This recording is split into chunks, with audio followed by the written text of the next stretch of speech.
Hello and welcome back to Cracking the Cryptic, where the big news today is that our Kickstarter has launched, that we are hoping to put together a book called Cracking the Cryptic Greatest Hits 2, a follow-up to this unbelievable book. And it's going to feature lots of the most brilliant puzzles that have featured on the channel since we reached the deadline for that book, basically. So there's loads of brilliant puzzles going to be in it. There may well be things like new content or hunts. It really depends on how many people pledge for the book and whether we reach the stretch goals to be able to afford to sort of devote time and put more stuff into it. The initial the initial goal is I think it's 20,000. So we'll see how we do over the first few days and whether we're likely to reach any of the stretch goals this time. I think we've learned a lot about making books from the last time, and we hope to apply those lessons in getting this one out. I think it's going to be good. Do consider joining us in that Kickstarter.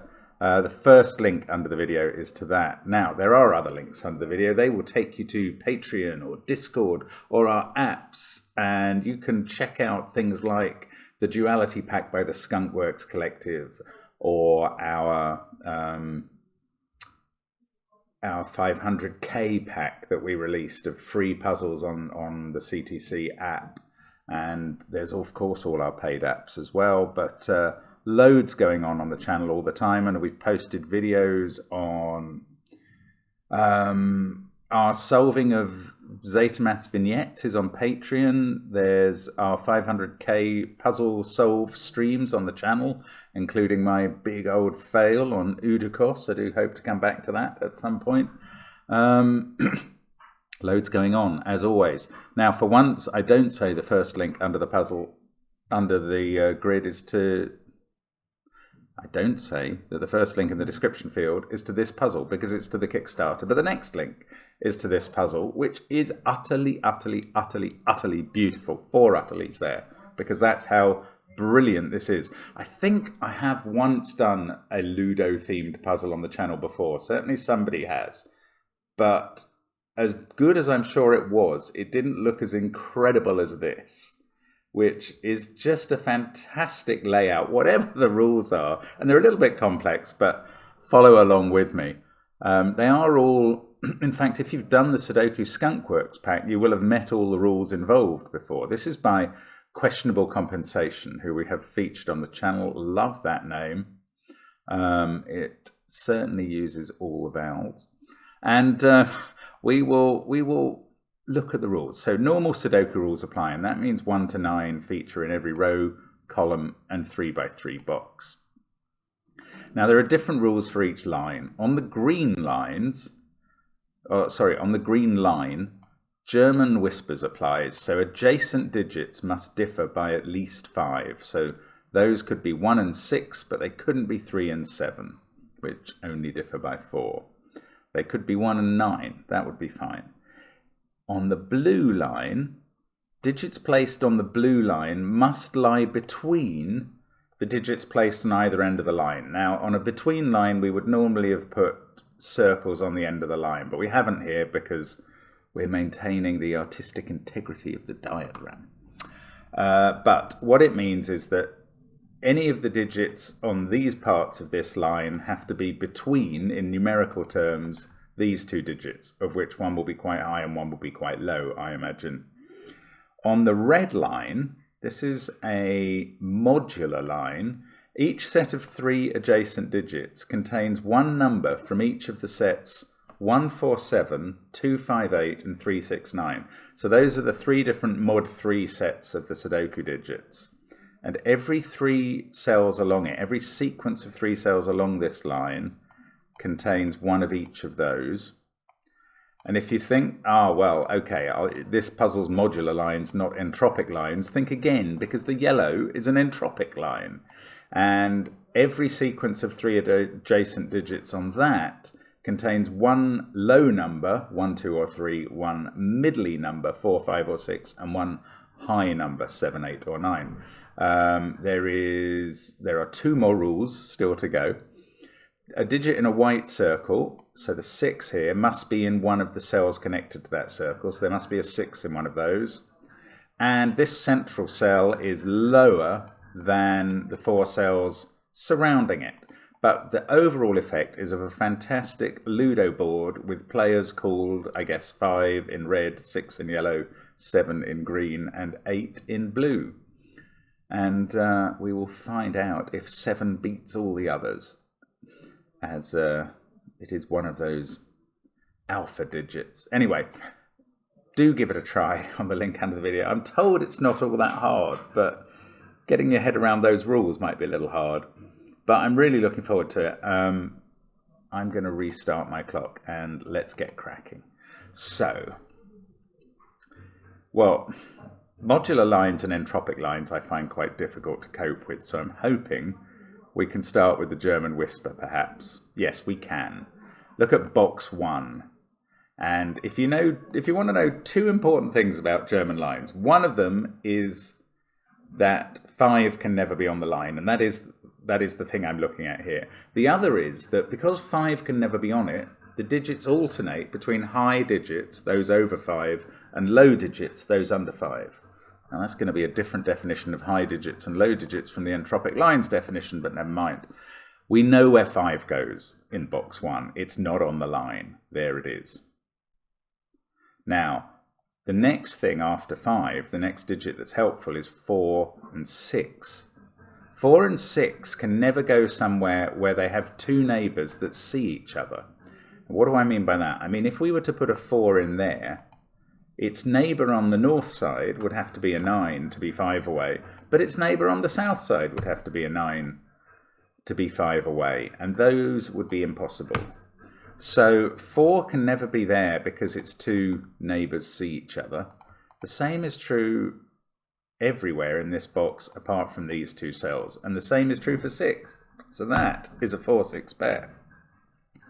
Now, as we just discovered, the neighbour of 4 is 9 and the neighbour of 6 is 1, so that's a 1-9 pair.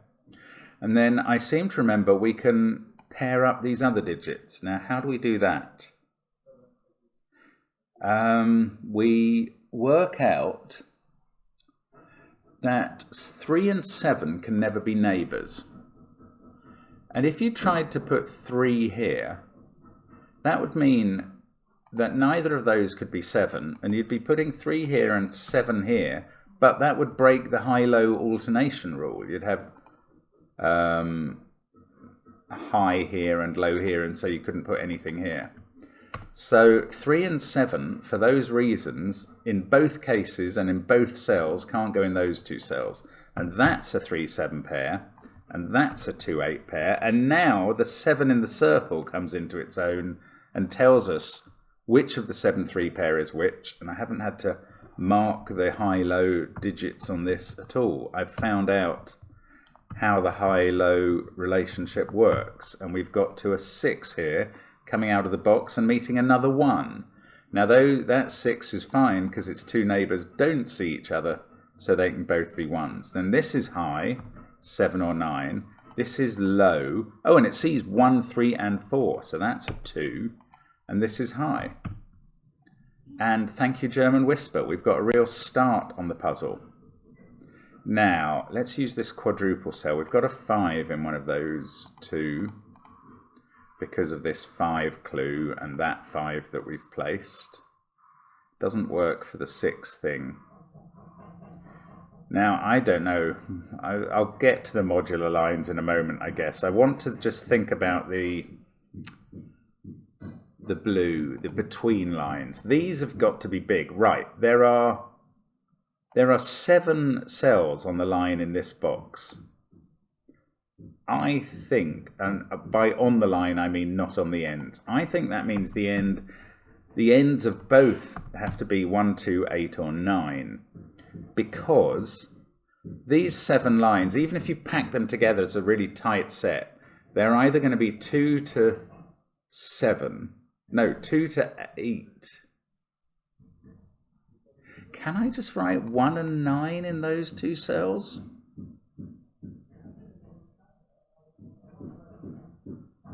I don't think I can. What are the... I'm sorry, I'm just trying to work this out. What are the ends going to be? Why did I think you could have a 2 here? Oh, you could, yes. If you had a 2 here and a 9 here, these could be 3 to 8, and that could be 1. So it is possible for these lines to be penultimate, these ends to be penultimate digits. But this can't be an 8 because of the 8 rule here. This can't be a 2 because of the 2 we've placed here. And I'm not sure. One of these, no, I wanted to say one must be a 9. Yeah, there's an 8 on the line, so one of them must be a 9. And yeah, I don't know. That's telling me that certain other cells aren't 9s, but they're not relevant. Let's have a look at the modular lines. Right. Ah, yes. One of these 3 digits is in the 147 set. That's the rule. So because it can't be 1 and 7 in this group, there is a 4 there as well as a 5. Can we do anything with that? One of these has to be a 6 because it can't be 3 or 9. One of these has to be a 2 because it can't be 5 or 8.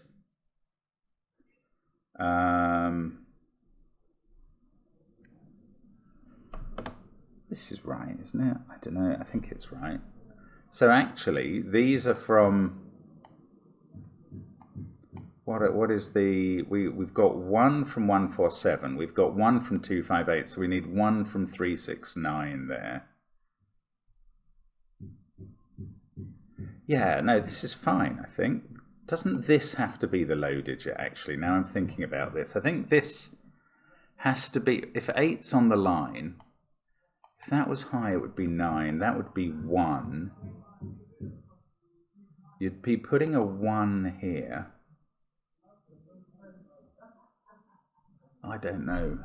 3942. We've got a 6 on here. We've got a 2 on there. We've got a 4 and a 5 on there. So these are from... Well, they've got to have a 1 on by good old Sudoku. So that's the digit from 147. Then we've got 6 from 639 and either 5 or 8. 2, yeah, we knew 2 had to be on here. It wasn't just because of the rule. Then we're going to get 7 or 9 and... No, hang on. I'm thinking about the wrong sets.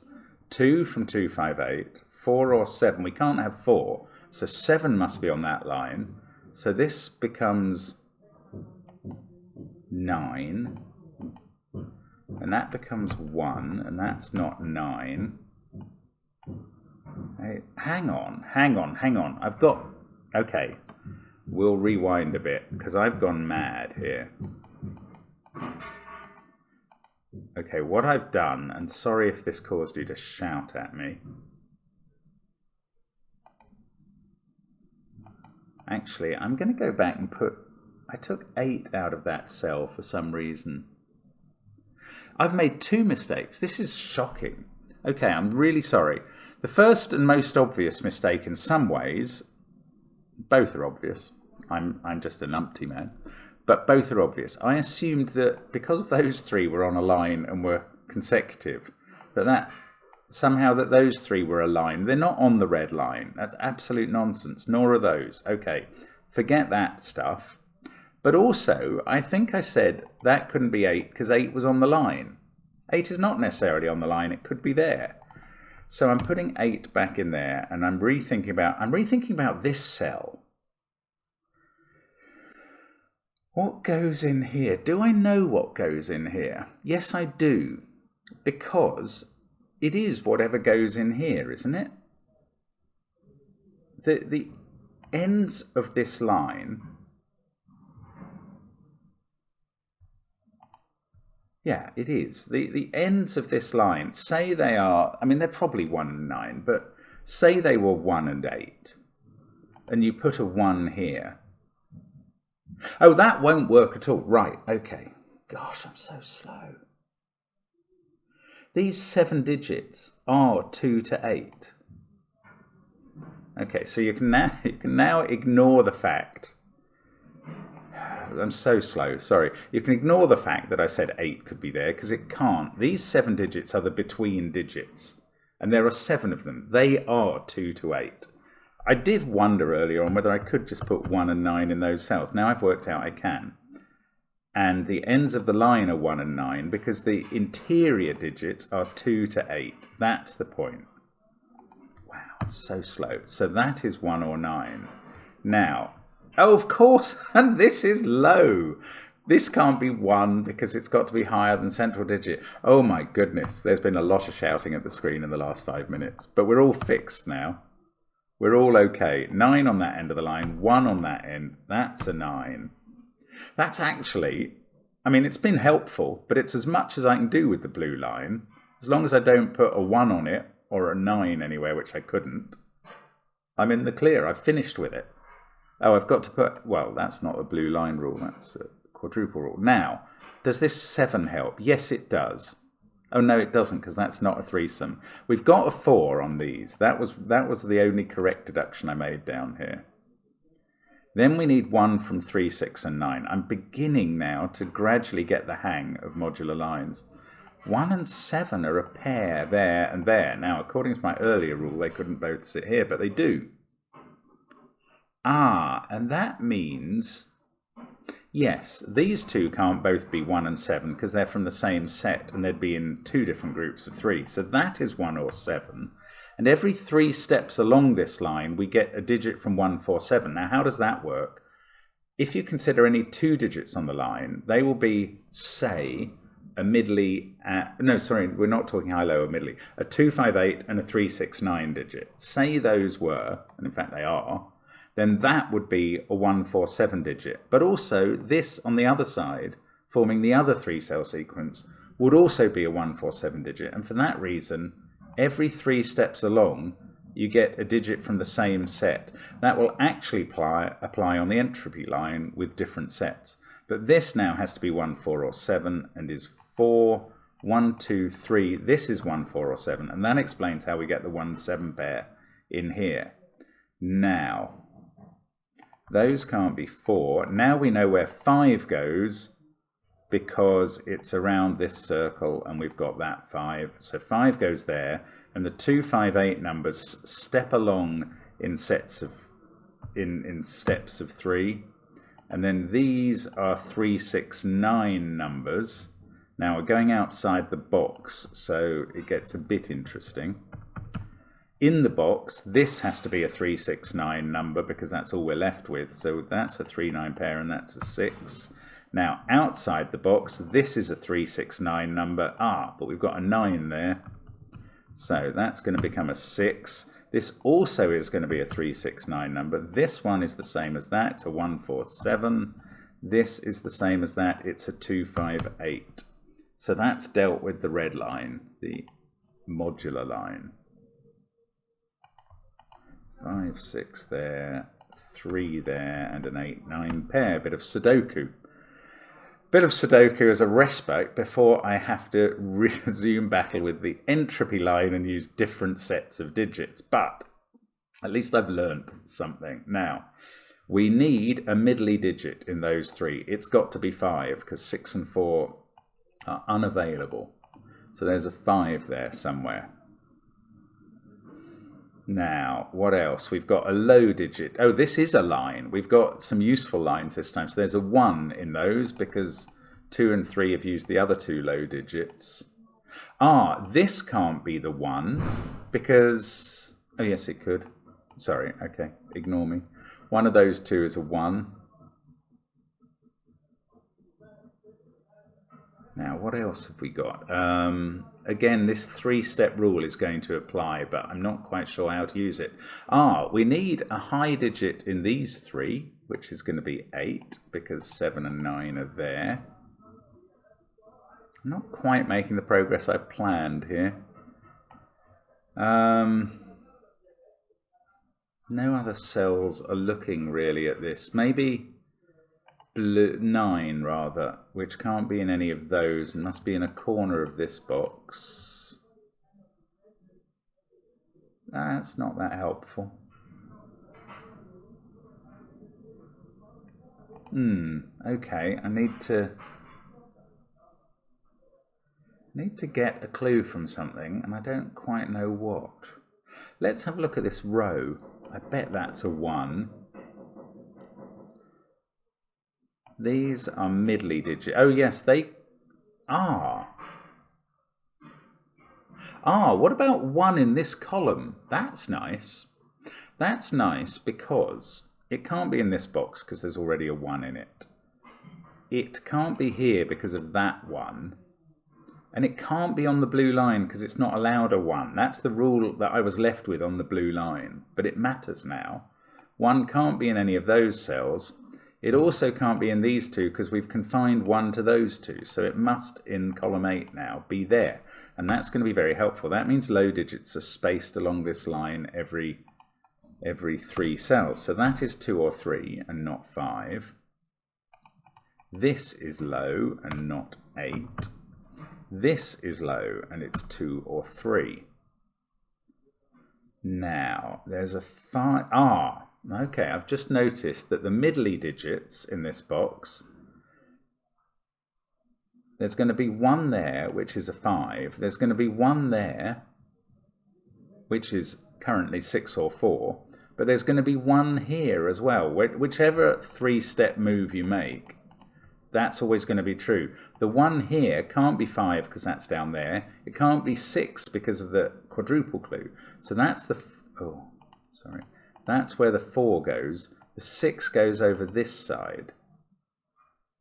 And the high digits in this box, again, because of this low and this low, there's going to be 1 here, 1 here, and 1 here.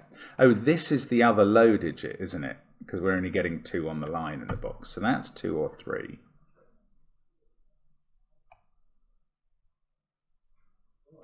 So one of these two is going to be high.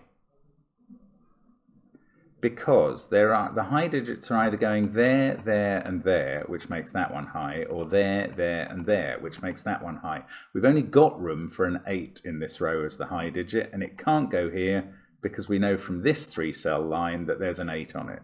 So that's not high. That's the 8. There we go.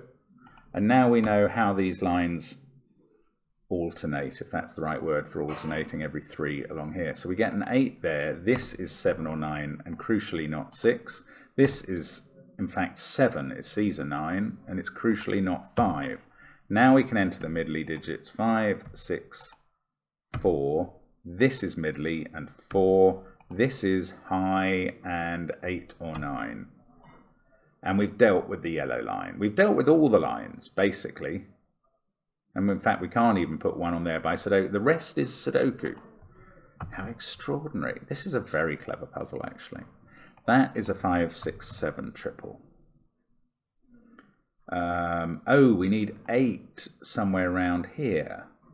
We've obeyed all the other quadruple. Okay, so that's the last bit that's not just Sudoku, it's a special rule. No, I forgot this central cell, which now can't be 4. It can't be 6. Oh, look, because of that yellow, it has to be 1. Okay, so there was lots more to do in this. 4, 5, and 6 go here. 6 there, and a 4, 5 pair. 6, 6, 6 in column 8 is there. That fixes where 8 is. 1 there has resolved the 7, 1 pair. 4, 3, 8, 6, 9. One of those is a 1. This is 2 or 7. That's 2, 5 or 7. It's odd that I haven't resolved either of these pairs in columns 8 and 9. That is 2, 3 or 7. 4. Yes, 4 is in one of these 2 cells. Oh, let's look up the middle column. Look, 1 is fixing 7. So that can't be 7, that can't be 6. Oh, strange. Why am I finding this difficult? The last one in the grid, not quite. There's 2 more, 3 more. There they are. There are the last ones in the grid. They're all in. 6, 1. 5, 6, 7. I still don't know what that is. 7. 7 is there now. Oh, I don't know. Maybe it was there when I did this bad pencil marking. This is where 7 goes in the box. This is a 3-4 pair. Still can't resolve that. Now I can resolve the 4-5 pair. Now I can resolve the 4-3 pair. Now I can resolve the 2-3 pair. All of the corner coloured boxes are done. This is a 7 to complete the I-wing. This is a 2-8 pair. This is a 3-9 pair. How weird that they're not resolving rows 4 and 6. That is a 2. 2, 5, 6, 7. This is 3 or 9. This is 3 or 8. I've got a chocolate teapot triple. These are from 5, 8, 9. I can place the 9. Is that going to be helpful? Yes, it does that triple I just found. That 8 does the 8, 5. Back down here at the bottom, I've got a 2, 3, 4 triple, which I cannot quite resolve. Still, I've got to do rows 4 and 6. Haven't quite touched them. That can't be a 5. Oh, I've just mistyped there. I was trying to get rid of 2 as an option. 2, 8, 9, 5, 1. What is resolving these? Maybe... Okay, I'm going to put in the pencil marks. 3, 4, 6. There seem to be 3 in each cell remaining. 2, 5, 7. 2, 4, 5. Now, somewhere, probably in rows 4 and 6, I am getting... No, look, there's a 2, 3 pair up the centre. There we go, that'll do it all. Right, 6, 5. Now, that 6 can come out of those cells. That can't be 7 anymore. There's a 3, 4 pair. That's where 7 is in the central box. That, I don't know. Now, what about this row then where I've put a 7 in? There must be some quadruple or double. Oh, there's that 6 looking at this. Right, 5, 6. So the 5 makes that a 2. We can finish this row, I think. 8, 9.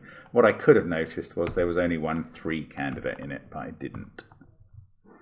8 there. Now we've just got 2 triples left to go. 3, 5, 4 goes 3, 4, 5. What a brilliant puzzle this is. I have not done that justice with that solve.